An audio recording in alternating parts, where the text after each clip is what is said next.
Ja, aber also viele amerikanische Stimmen sind der Meinung, dass chinesisch-europäische Verhandlungen in das Bündnis zwischen der EU und den USA einfließen würden.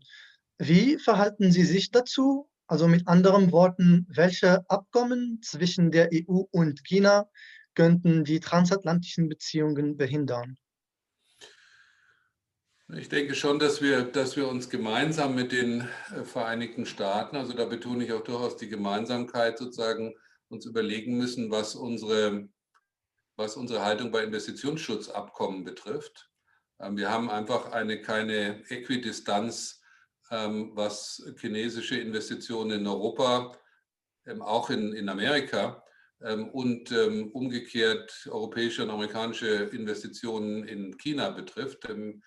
Sie haben ja im Grunde genommen sozusagen immer noch so eine Art Staatskapitalismus, und gerade was sozusagen die Frage von dem Zukauf von Technologien, Beteiligung betrifft und so weiter, ist ja China super restriktiv. Auf der anderen Seite wissen wir sozusagen, dass es richtig staatlich subventionierte und gezielt betriebene Einkaufsstrategien betrifft, was Industrierobotik betrifft, was ja durchaus in Europa auch ein Thema war.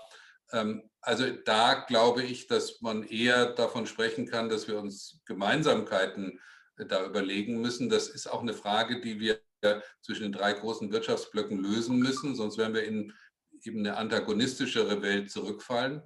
Auf der anderen Seite müssen wir natürlich auch ein bisschen aufpassen, dass wir sozusagen nicht Teil von relativ vordergründigen amerikanischen Interessen werden. Und das auszubalancieren wird nicht ganz einfach sein, wobei ich ganz deutlich sagen muss, bei dem sich ja doch, sagen wir mal, als problematisch entwickelnden außenpolitischen und handelspolitischen Konzept Chinas in den letzten Jahren, glaube ich, dass die Gemeinsamkeit mit den Vereinigten Staaten eher im Vordergrund steht.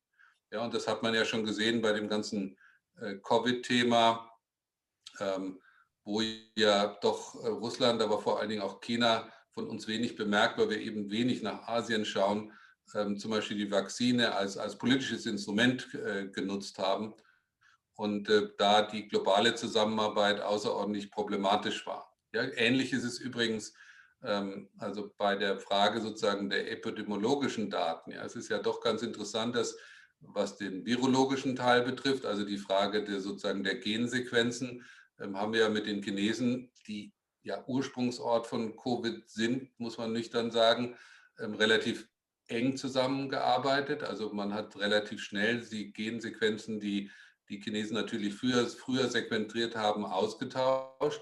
Aber zum Beispiel bei den epidemiologischen Daten hat China aus politischen Gründen gelogen, und zwar zu Ungunsten der Weltgesundheit, weil es einfach nicht ins politische Konzept passte. Man hat die Eindämmungsmaßnahmen als sehr viel erfolgreicher dargestellt, als sie waren. Man hat viel höhere Impfraten angegeben, als wirklich der Fall war. Also da sieht man natürlich schon, dass die Gemeinsamkeiten zwischen beiden Seiten des Atlantiks wesentlich größer sind.